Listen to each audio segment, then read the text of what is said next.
বিটিআৰৰ পানেৰী বিধানসভা সমষ্টিৰ এখন গাঁৱৰ দুৰৱস্থা। বিধানসভাৰ অধ্যক্ষ বিশ্বজিৎ দৈমাৰীৰ গৃহ সমষ্টিৰ এই গাঁওখনৰ নাম দক্ষিণ কালিখলা। বছৰ বছৰ ধৰি গাঁওখনৰ উন্নয়নৰ ক্ষেত্ৰত চৰকাৰে কোনো গুৰুত্ব আৰোপ নকৰাৰ অভিযোগ গাঁওবাসীৰ। বাট পথৰ দুৰৱস্থাৰ পৰা আৰম্ভ কৰি বনৰীয়া হাতীৰ উপদ্ৰৱলৈ বিভিন্ন সমস্যাৰে জৰ্জৰিত গাঁওখন। নিৰ্বাচনৰ সময়ত বিভিন্ন প্ৰতিশ্ৰুতিৰ বন্যা বোৱা ৰাজনৈতিক নেতাৰ নিৰ্বাচন গ'লেই পাহৰে ৰাইজৰ সমস্যা। আমাক এই সন্দৰ্ভত সবিশেষ জনাব মোছাদ্দিক হুছেইনে। বিটিআৰৰ ওদালগুৰি জিলাৰ এখন গাঁও, যিখন গাঁৱত আচলতে প্ৰায় ৩০০তকৈও অধিক লোক বসবাস কৰে। সেইখন গাঁও হৈছে দক্ষিণ কালিখলা। অসম বিধানসভাৰ অধ্যক্ষ তথা পানেৰী বিধানসভাৰ বিধায়ক বিশ্বজিৎ দৈমাৰীৰ এই সমষ্টিৰ এই দক্ষিণ কালিখলা গাঁৱত প্ৰায় ৩০০ ঘৰৰ প্ৰায় অৰ্ধ শতাধিক যি ল'ৰা বা ছোৱালী আছে বিবাহ হ'ব পৰা উপযুক্ত, সেইসকল ল'ৰা ছোৱালীৰ বিবাহ আচলতে তেখেতসকলে পাতিব পৰা নাই। কিয় পাতিব পৰা নাই সেই সম্পৰ্কত মই মোৰ কেমেৰা সহযোগী বাবুৰিয়ানে আছে এই দৃশ্য। এই গাঁওখন আচলতে অতি সৰ্বসাধাৰণ লোক ইয়াত বসবাস কৰে। আজি স্বাধীনতাৰ প্ৰায় ৭৫ বছৰ পাৰ হৈ গ'ল।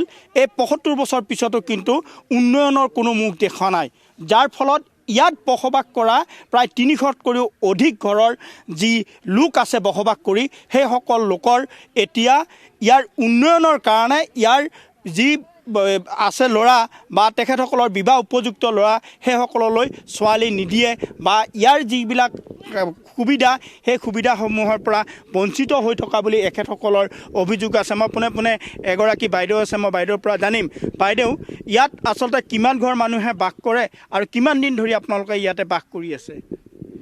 কিমান দিন ধৰি? দিনটো বহুতে হৈছে। আমি মোটামুটি ২৫ বছৰ ধৰি আহিছোঁ ইয়াতে, আৰু মোটামুটি ৫০ বছৰ আগৰ পৰাই এনেকুৱা হাল চলি আছে।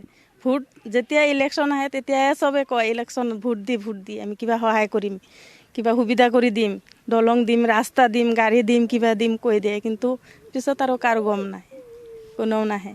আৰু বহুত অসুবিধা। নদীটো যদি ভৰি যায় তেনেহ'লে যদি সিপাৰত কোনোবাই মৰিও যায়, সিপাৰৰ পৰা কোনো যাব নোৱাৰে। আৰু যদি ইপাৰত মৰি যায় সিপাৰৰ পৰা কোনো আহিব নোৱাৰে। গাড়ী মটৰ এম্বুলেঞ্চ এইবিলাক সুবিধাটো নাইয়ে। বেমাৰতো মানুহ বহুতে মৰিছে আৰু মৰিবই, যেনেকুৱা হালত চলি আছে। লিখা পঢ়া স্কুল কলেজ কিবা চৰকাৰী কিবা কিবি এটা আছে, ছাৰবিলাক আহে পঢ়াব লাগে। ইয়াতে আপোনালোকৰ বহু উঠাব লাগে, উঠাই ট্ৰিটমেণ্ট নাই।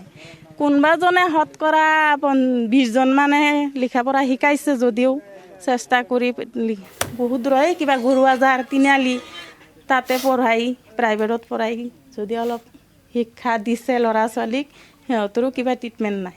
ইফালে ধন্যবাদ জ্ঞাপন কৰিছোঁ মোছাদ্দিক হুছেইন আমাক ৰাইজৰ মন্তব্য জনোৱাৰ বাবে।